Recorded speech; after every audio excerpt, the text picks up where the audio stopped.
La France compte de plus en plus de gens obèses. On va y revenir dans quelques instants avec vous, Jonathan Serrero. Mais avant cela, on va se rendre à Saint-Denis, en région parisienne, où depuis 2011, une association aide les gens en surpoids à retrouver une meilleure activité physique. Leur solution pour perdre des kilos en trop, faire du sport. Regardez. C'est vendredi. Christine et Sylvie vont à leur cours de gym. Depuis 5 semaines, elles participent au défi Forme Santé à Saint-Denis. Tous ceux qui sont ici ont un point commun, des problèmes de santé liés à l'obésité ou la sédentarité. On a des personnes qui sont chauffeurs de taxi ou secrétaires, voilà, qui n'ont pas une activité physique débordante dans leur métier. Et du coup, développent des maladies chroniques. Voilà, donc, pour ces personnes-là, c'est une manière de se remettre à l'activité, voire de s'y mettre. On ne fait pas de saut. Depuis 2011, l'association de Lamine Camara propose 12 semaines d'activité physique pour 10 €. À peine plus d'un mois qu'elles ont commencé, Sylvie et Christine ne peuvent déjà plus s'en passer. On vient quand même régulièrement, 3 fois par semaine, en plus de la piscine et en plus de la marche nordique aussi. Avant, je peux ni me baisser, ni lever mes bras, ni rien. Là, ça y est. Là, ça m'a changé. Ça m'a changé ma vie, là. Hein. Plus de 2 personnes sur 10 sont obèses en Seine-Saint-Denis. C'est le département où l'on en compte le plus. Samira Guédichi-Baudouin est bien placée pour le savoir. En charge de la santé publique à la mairie de Saint-Denis, les infirmières scolaires l'alertent régulièrement. Cette année, en mai-juin 2014, il y a eu, dans un collège, en fait, le dépistage infirmier a montré que le taux d'obésité avait atteint 35%. 35% contre 19% au niveau national chez les enfants. Lutter contre l'obésité dès le plus jeune âge, c'est aussi l'objectif de Défi Forme Santé. L'association n'accueille pas que des adultes, elle voit passer plus d'une trentaine d'enfants par an.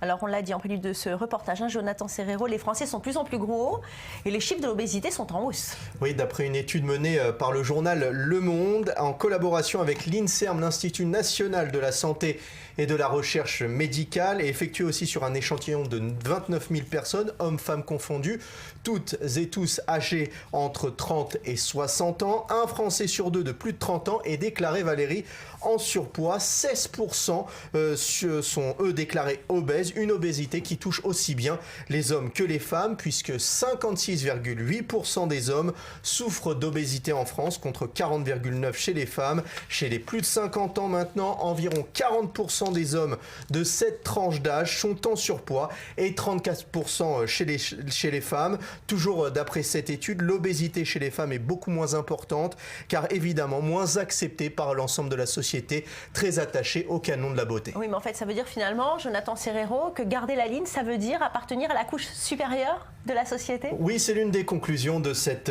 étude. 30% des femmes aux revenus de moins de 450 € sont obèses. En revanche, 7% des femmes aux revenus mensuels estimés à plus de 4200 € sont en surpoids. Chez les hommes, maintenant, les taux d'obésité varient entre 23 et 9% selon le niveau de revenus. Les chercheurs expliquent ces inégalités par la difficulté des plus pauvres à s'alimenter correctement.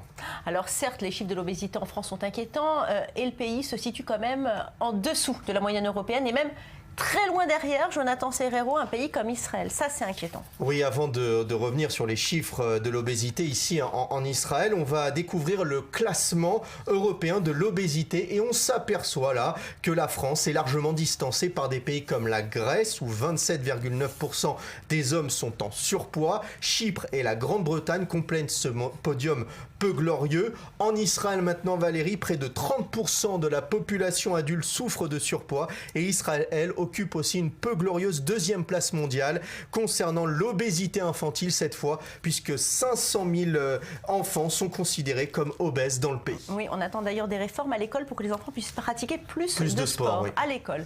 Et le fléau de l'obésité ne concerne pas seulement la France, il touche aussi de nombreux pays dans le monde. Exemple, l'Afrique du Sud, les autorités de Pretoria ont décidé de s'attaquer aux boissons sucrées, cause principale selon eux, la prise exagérée de boissons sucrées, et une taxe devrait être imposée sur tous ces produits sucrés à l'horizon de 2017. Regardez. Les accros au soda ont intérêt à faire des économies. Un nouvel impôt devrait faire augmenter le prix des boissons sucrées l'année prochaine en Afrique du Sud. La taxe n'est pas encore définie, mais le chiffre de 20% a été avancé. Pas de quoi réjouir Thomas Sitolé. Ce gardien assure qu'il a besoin des boissons dites énergétiques pour rester concentré lors de ses longues veillées. Ça veut dire que je vais devoir me limiter. Et ça va avoir des conséquences sur mes chances de trouver du travail. Les chefs me connaissent, je suis actif, mais ils trouveront que je suis de moins en moins alerte. Ce n'est pas bien. Une opinion partagée par beaucoup de consommateurs qui doutent des potentiels effets bénéfiques d'une telle taxe. Je ne crois pas que les gens vont moins en boire, parce que quand quelqu'un aime vraiment un produit, il en achète quoi qu'il arrive. Donc ce n'est pas une bonne idée d'augmenter les prix à mon avis. D'après l'Organisation mondiale de la santé, un Sud-Africain sur 4 est obèse. Certains scientifiques voient ce nouvel impôt comme un pas dans le bon sens. Je crois que les gens doivent se rendre compte que plus de personnes meurent de l'obésité que de toute autre maladie dans le monde. Vous en mourrez prématurément, c'est aussi simple que ça. La taxe sur le sucre doit entrer en vigueur en avril 2017. Mais l'industrie des boissons tente de contre-attaquer d'ici là avec des arguments économiques. Il y aura forcément des pertes d'emplois et notamment les petites entreprises vont être très touchées. Vous imaginez bien que dans les townships, les petits magasins comptent sur les boissons pour assurer leurs revenus. Cette taxe va leur faire beaucoup de mal.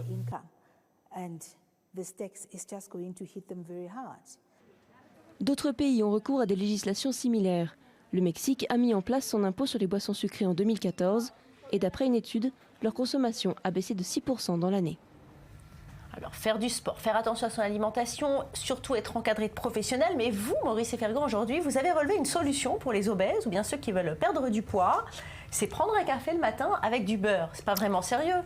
Oui, mais aux États-Unis, ça s'appelle en tout cas le Bulletproof, le café au beurre. Cette boisson magique a été mise au point par Dave Asprey. C'est un ancien informaticien obèse qui avait du mal à se déplacer. Aujourd'hui, il a perdu ses kilos en trop, dort mieux et plus. Il a beaucoup plus d'énergie en tout cas. Il a gagné au moins, et ça c'est intéressant, 20 points de quotient intellectuel. Alors Bulletproof est inspiré du thé tibétain au beurre de yak, même si cela n'existe pas, Valérie. Il faut plutôt parler du beurre de Dri, la femelle du yak. En fait, Dave Asprey a tout simplement remplacé le beurre de Dri par une huile naturelle à base de noix de coco, une huile qui contient 0 protéines, 0 glucides et presque 0 vitamines. Écoutez Dave Asprey. Le but, c'est de vous donner un maximum d'énergie pour que vous vous sentiez bien tout le temps. Un effet secondaire quand on se sent bien, c'est que notre métabolisme marche mieux et donc vous n'avez plus ces envies de grignoter. Vous n'êtes plus constamment à chercher quelque chose à vous mettre sous la dent. Quand ces envies disparaissent, vous arrêtez de manger toutes ces choses qui font grossir. Bon, Maurice, on nous dit que ça marche, mais est-ce qu'il existe des données scientifiques pour le prouver? Non, Valérie. Parce qu'on a du mal à le croire quand même. Non, il n'y a aucune étude scientifique qui ait sérieusement évalué les effets du Bulletproof. Autre problème, il s'agit surtout d'une affaire commerciale. Le café au beurre est vendu avec un livret de recettes. Et là, les nutritionnistes restent sceptiques face à cette potion magique. Écoutez. Il s'agit encore une fois d'un livre qui promet que vous allez perdre du poids et vous sentir super bien si vous éliminez ceci ou si vous rajoutez cela. Vitalité, énergie mentale, les gens sont attirés par ces promesses et au début ça marche sûrement. Mais sur le long terme, c'est dur de s'y tenir. Souvent ça coûte cher et donc les gens reprennent leurs mauvaises habitudes et ils reprennent leurs kilos jusqu'au prochain livre qui sort. Et direction maintenant la Thaïlande où la police veut soigner son image face au surpoids constaté chez certains agents de police de Bangkok. Eh bien, les autorités du pays ont mis en place un programme de remise en forme. Regardez. Nitat détient un record dont il n'est pas fier.